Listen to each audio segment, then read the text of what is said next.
Alright, taking a single line or a single word is all very well, but actually in practice we'd often quite like to take a list and to do this repeatedly. We want to take a chunk, we want to split the list into chunks, for example, split a list of text into its lines. That was one of the earlier examples. Not just take the first line, but take the first line, second line and so on and keep going.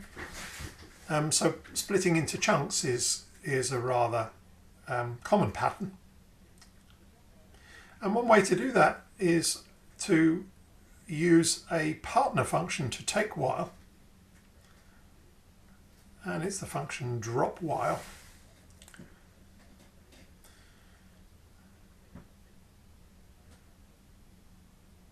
Okay, so dropWhile from data.list is kind of a partner function to take while. So let's drop while less than 10, a list from 1 to 20, and it'll drop all the elements from the front until it reaches the first thing, which is not less than 10. Whereas take while does the opposite. So these two functions go together. And in fact, there is a function that groups these two operations together into a single function, and it's called span. It's just the combination of the take while and the drop while. You get the span of less than 10.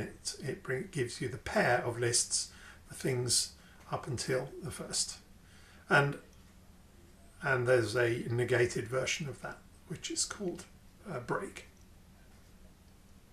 It's equivalent to the span of the negation, I think, or something like that.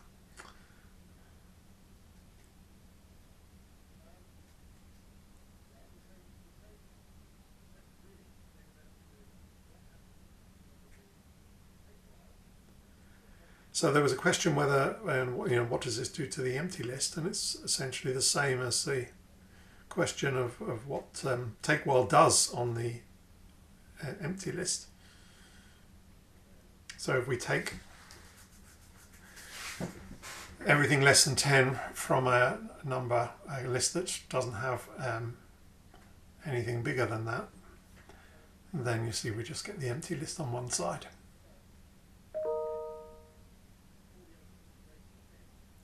So all the elements greater than 10 at the front, well, there are none of them, and then you get the rest of the list. So there's a bunch of examples that give you a flavour of these functions, break and span.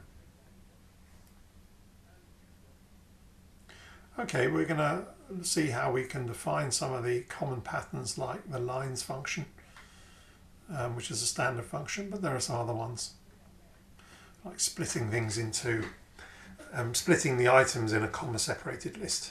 So let's define lines using take while and drop while. If it's an empty list, we get empty. If it's a non-empty list, we're not going to pattern match on it. In fact, we don't need to. We just say any non-empty list. We're going to take while not equal to the new line character. That'll be the first list, the first line of our result. And then we recursively, for the rest of the list, we're going to take the lines from what we get by dropping all the things which are not equal to the new line character.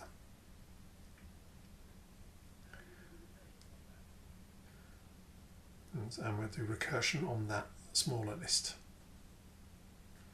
So we take the first list and then we throw away that first list and then recursively process that rest.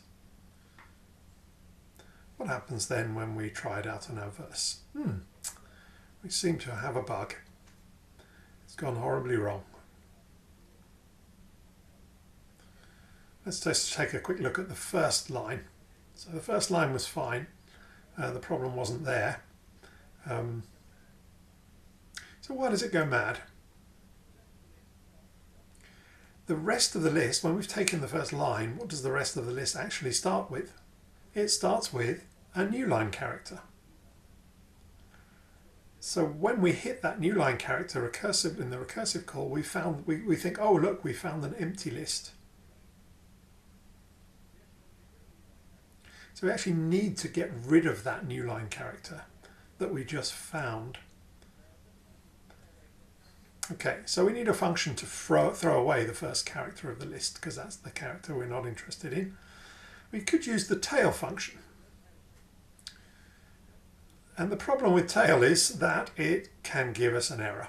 So if we want to take the tail, but when we have the empty list, we just get the empty list, then instead we use the function drop. We drop one character from the rest of the list.